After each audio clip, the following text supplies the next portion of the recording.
Today on Won't You Be My Gamer, we are joined by Sarah Alamed, who is a host and producer of the Planetary Society's Planetary Radio and an astrophysicist.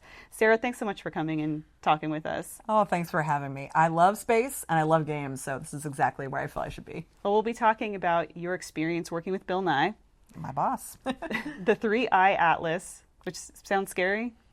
Not as scary as you think. I think it's going to be scary. Will it come get us? You'll have to watch and find out. And asking an important question, did NASA invent selfies? I think they did. Oh, okay. We'll find that out. What are we playing? We are playing Lovers in a Dangerous Space-Time, and it will be the first time that we are playing a game with all three of us. Together, the Sailor Scouts. Uh-huh. Yeah, and we're going to... Yeah, we're going to try and save some bunnies. Bunnies in space. We all have different roles controlling this, so bear with us. Bunny with us. Bunny with us, because we're collecting different bunnies. Question for you, Sarah, too, a little icebreaker. We want to know, chat and comments, which planet you would banish your most mortal enemy to? Okay, but does it have to be a planet or can it be a moon or some other world? Anywhere you want. It's exactly the right line of questioning. And yeah, anywhere you want. In space. If it's got to be a planet, at least in our solar system, I'm going Venus, because that place literally has acid in the skies and is so hot it can melt lead on the surface, so that would be a terrible place to be. But I think Io, the moon of Jupiter, that is literally the most volcanic world in the solar system and has lakes of lava, I'd probably go with that one. Okay, so are we still just constantly making discoveries in space? All the time, all the time. I mean, people think that we've explored, a lot, and we have. We've done a lot over the years, but there's so much that we don't know. It kind of feels like the more we know, it just kind of gives us an idea of how much we don't actually know. Exactly. I mean, if you think about it, okay, like when I was young, we had like the Voyager spacecrafts that had like sent these images back to, of the outer solar system. But that was like the one and only time we'd ever been out to Uranus and Neptune. So literally in all of these years, we've never been back to learn more. But there's like a lot about those worlds that we don't know. And I think, especially now that we're finding more worlds outside of our solar system, like exoplanets. We're coming up on almost 6,000 exoplanets at this point, and most of the worlds we're finding are like these sub-Neptune sized worlds. So like I'm thinking about it as like there are more people who are becoming more interested in these kinds of like ice giants and that like range of worlds because they're finding so many of them like outside of our solar system. Now, what's an exoplanet versus a planet? So a lot of people probably remember this debate over whether or not like Pluto is a planet or a dwarf planet, that whole area. Essentially, the International Astronomical Union created like hard rules for what is a planet, and they strategically made it so that it has to be in our own solar system in order to count as a planet. Basically, like if it's outside of our solar system, we're going to count it as an exoplanet. But okay. I mean, honestly, like I think of Pluto as like the king or queen of the dwarf planets at this point. Like before, it was just a tiny kind of, I mean, not lame planet. Like there's a lot about it that's cool. But, now it's like the biggest, most awesome dwarf planet out there. Question coming from the chat from Henry Cram. Which planet is the most ready for me to move to? So you wouldn't banish your enemy to? The most ready? I mean, Earth, obviously. I don't know. It's a really tough question because, like, as cool as the other worlds are, you're not going to be able to breathe, right? So let me think. If I had to go planet... I know Mars always comes up because... what we discovered there. Yeah, we know there's dirt. We need dirt. There's maybe dirt. Water at some point. Yeah, I mean, there was definitely water in the past, and we have found evidence that there is water, like, underneath the surface, right? So if you could dig down and, like, get that out of the Martian kind of, like, soil or regolith, right? You could do that. If you go to the poles, there's, like, water at the poles. Look, can we stop for a second? Because you said a word that it just tickled my brain. Regolith. Yeah. What is that? Yeah. Whoa. Yeah. So like on Earth, we've got soil, right? You've got all these things that are like broken down by all forms of weathering, right? And have all these biological components. But regolith, think of like moon dust, right?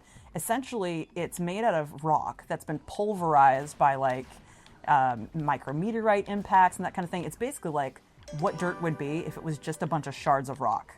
Which is why when the people went to the moon, they got all this like dust all over them. It was really sharp. It would not come out of anything. Like asbestos, probably. I mean, it's not going to like... Fiberglass. Yeah, kind of, exactly. It's like tiny shards of fiberglass. Like glitter. It's forever. Yeah. Except like Mars has a lot of organic components to it. So I'm trying to think whether or not like Martian dirt or Martian regolith is the correct term there, right? I think Martian glitter is what... I prefer personally. Yeah. Sparkly. It's an awesome word. Question from Yuli in the chat. I read a couple weeks ago that scientists discovered the biggest black hole they've found so far. Do we know how the large black holes get so big? Is there a size limit? Well, as far as size limits, like that's a really hard thing because, basically black holes can eat as much as they want.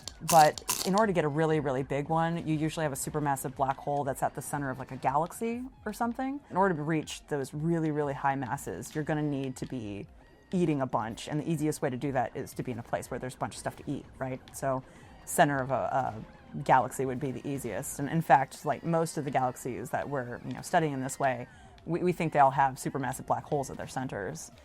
But there's not really there's a functional upper limit in that there's only so much mass that generally is going to be in an area for you to, eat into a black hole. But there's no hard rules about it. We're still learning a lot.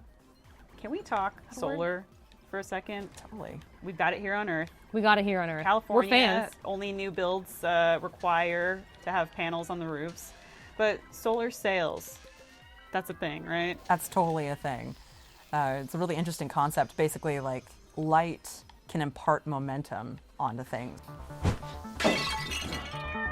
But a solar sail spacecraft like this one doesn't need ordinary rocket fuel. Instead, it gets pushed through space with a free supply of energy, the pressure of light. So if you have a solar sail or something really reflective in space, you can, if it's small enough, you can use the momentum of photons from the sun itself to propel the spacecraft. So you don't need fuel or anything like that.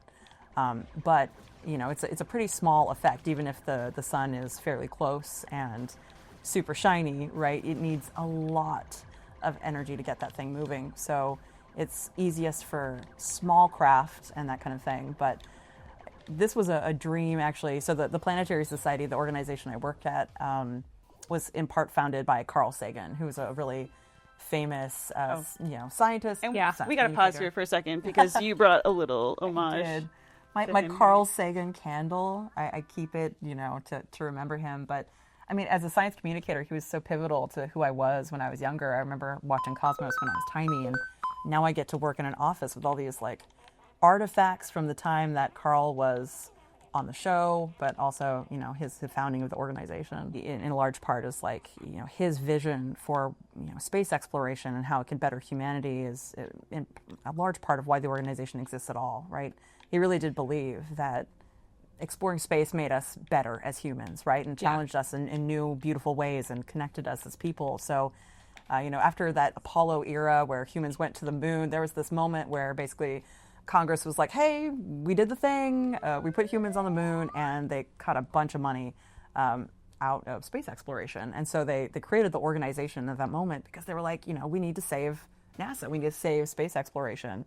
And I carry that with me everywhere I go now, right? That influence then imparted on our now CEO, Bill Nye the Science Guy, because he actually That's amazing. took a class with Carl Sagan at Cornell. Do you want to back show in us the day. our next prop? Oh yeah, I know we're Here, I'll pause. mid-game, but I did want to bring this because it was super meaningful to me. But Bill Nye is our CEO, so shortly after I started working there, he made me this signed image that says to Sarah, "Thanks for your great work. Planetary science rules." Yeah, it does. Amazing. It's so much fun working with him. How often do you get to see him? Yeah, tell us about Bill. Yeah. Pretty often, actually. He's exactly who you think he is. You're gonna find him engineering, in the office, screwing a Martian meteorite into the wall, or the dishwasher broke, and suddenly Bill Nye's in the office fixing it. That's amazing. You can see it everywhere he goes. These generations of people that he's inspired. It's really cool. So between the two of them, Carl Sagan and Bill Nye were huge influences for me, and now I somehow, through some strange confluence of fate, have found myself working at this organization. So I don't know. I made it, you guys. I'm just really, You really really did. excited. Yeah, is You this really like a did. dream job? It's such a dream job. It's absolutely stupid. I always wanted to share my love of space with people, but now I literally get my own show where every week I get to interview space people from around the world all the time, and I get to work with these science icons, and it is just such a privilege. I do love how hard this thing is to pilot, right? I mean, It is. Yeah. you really gotta make sure Fire you're the correcting thrusters. for that momentum. It does slow down Oh, here we go, sometimes here we for no go. reason, but Shield. shields, going for the shields. All right, I was we'll too go late. back in. We'll go back in. Is anybody on guns? I'm going up there for guns. Nice. Question from Sewerface. Would like to hear about the new James Webb Space Telescope images. Have you had the chance, I guess, to talk to anyone about this? Yeah, so it's just an absolutely phenomenal telescope. And, if you think of the Hubble Space Telescope, took images, in a range of wavelengths, but not as heavily in the infrared as James Webb Space Telescope does, which means that it's allowing us to look deeper into the universe than we ever could before. We're looking back to almost the beginning of time, basically, some of the earliest galaxies that ever formed. But the cool thing about it, and also the nerve-wracking thing about it, is that in order to fit a telescope of that size into an actual spacecraft, they basically had to origami this thing into a shape that could fit into the rocket, which meant that you have all these segmented mirrors that had to perfectly unfold, and all these things, these shields and everything that had to perfectly deploy in exactly the right way. And if anything went wrong, there's almost no way that we could fix it. So we're really lucky. It all came together, and it's an absolute marvel of engineering, and the images coming out of it are crazy. Yeah, what are we learning from these images? Oh, so much. And across, whole swaths of science, right? We're learning more about galaxy formation and kind of how the universe developed over time. But we're also learning things about our own solar system. As an example, that Uranian moon I talked about was discovered by a JWST image that saw that out there. So we're looking at worlds in our own solar system. And exoplanets, it's finding some wild things about exoplanets because it's got this spectrometer on it. Basically, it allows it to tell you what elements are in the thing that it's looking at. So we're beginning to understand the composition of these worlds, which is something that's just so far beyond. And in some cases, even directly image worlds, which is, if you think about it, taking images of worlds going around other stars that are nowhere near us, that's a level of technology I didn't think I would see in my life, and that's kind of crazy.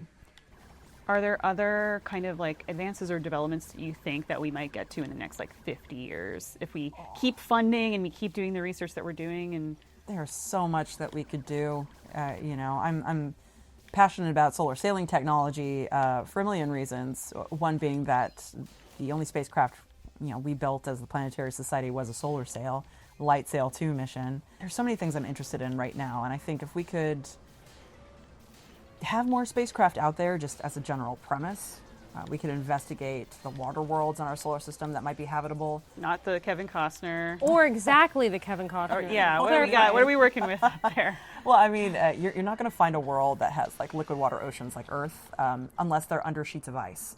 Okay. So there's a lot of. And why is movements that? out there? The Earth is just honestly really lucky. Goldilocks it's in the situation? Goldilocks Yeah. zone, exactly. It's just the right distance from our star. We've got a magnetic field, a global magnetic field that protects us. When the sun comes by and blows off our atmosphere as it's doing with Mars, it's not good. Mars used to have oceans, no longer, right? Because it all got blown away.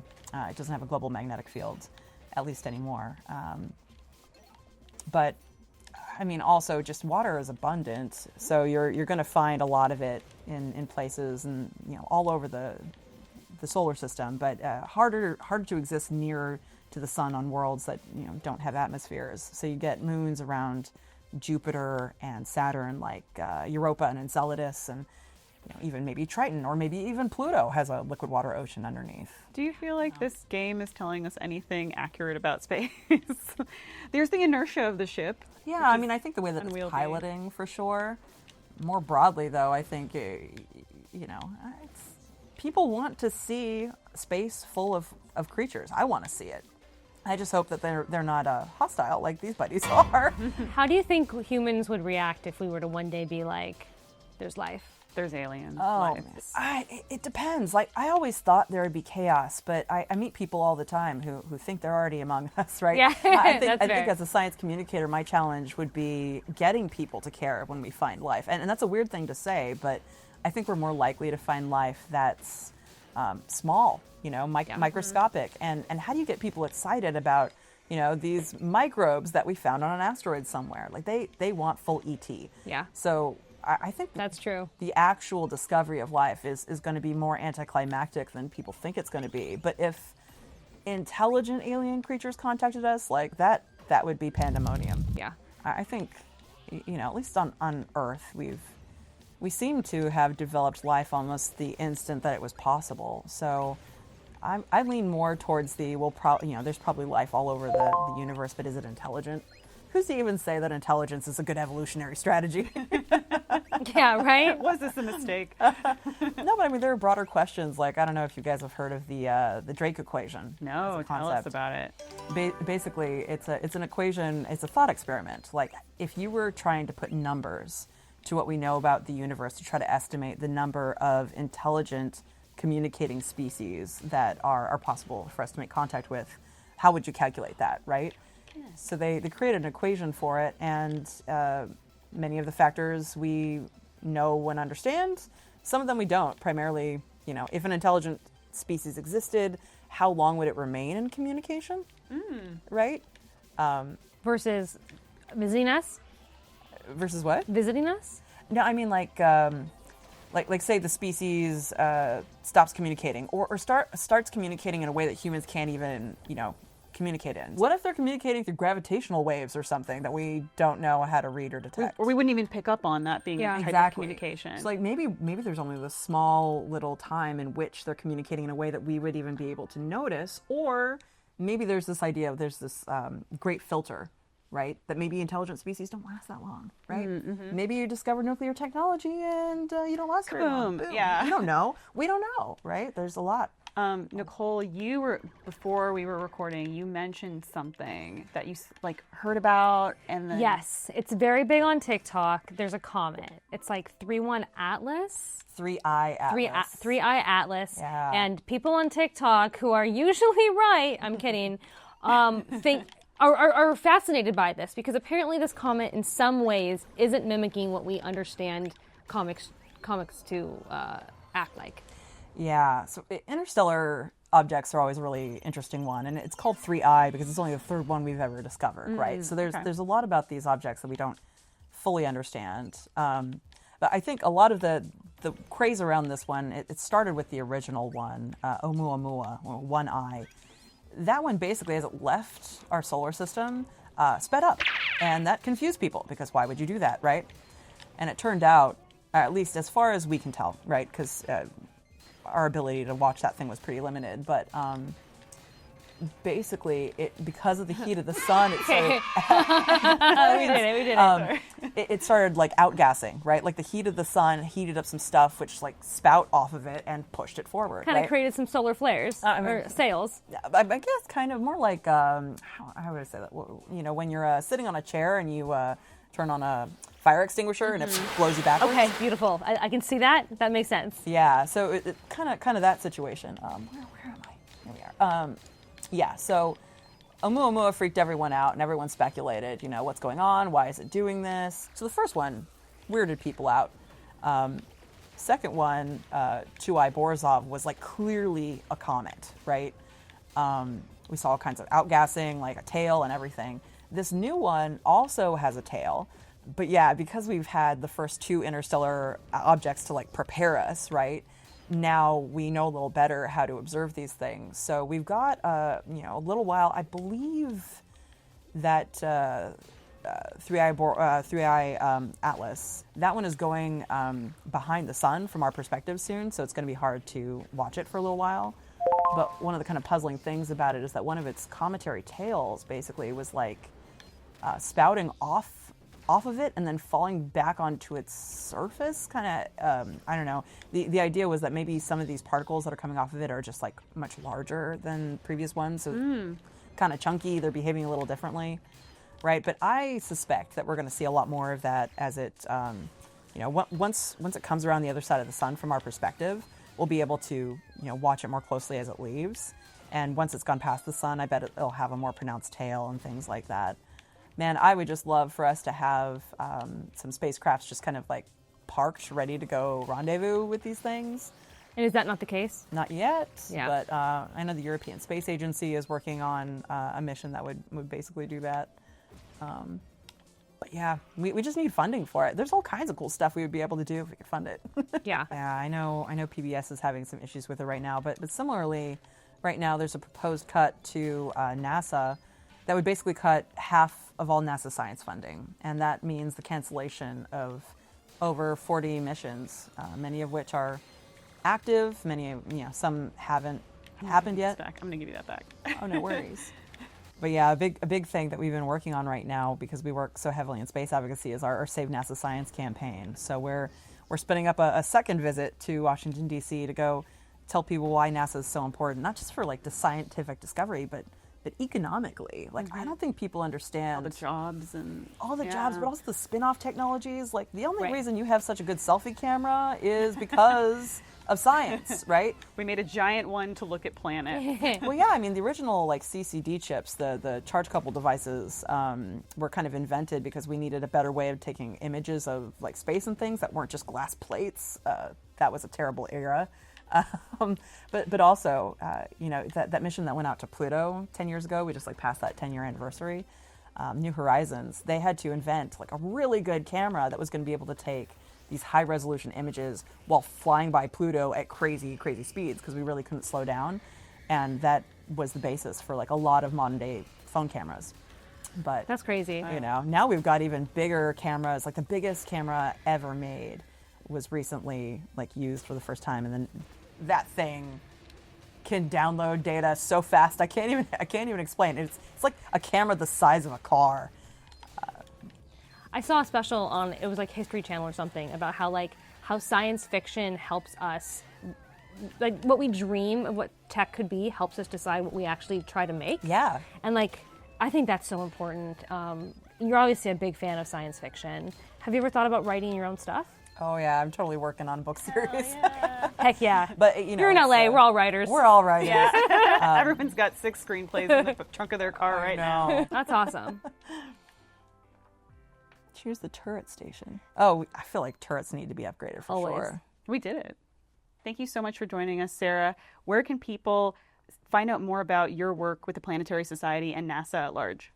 Well, you can find our podcast at Planetary Radio on any of the platforms that you enjoy listening to podcasts on, or you can go to planetary.org in order to learn more about our organization. And if you want to join, maybe you can become part of our organization and help us push forward space exploration. And if you want to support us, you can go to pbssocal.org/gamer. We appreciate your donations. They're vital to the continuation of this project, and we're so appreciative. And if you like the show, tell your friend, because I bet they're going to like it too. Subscribe. We talk about all kinds of fun and nerdy stuff and play great games. Until next time, live long and prosper.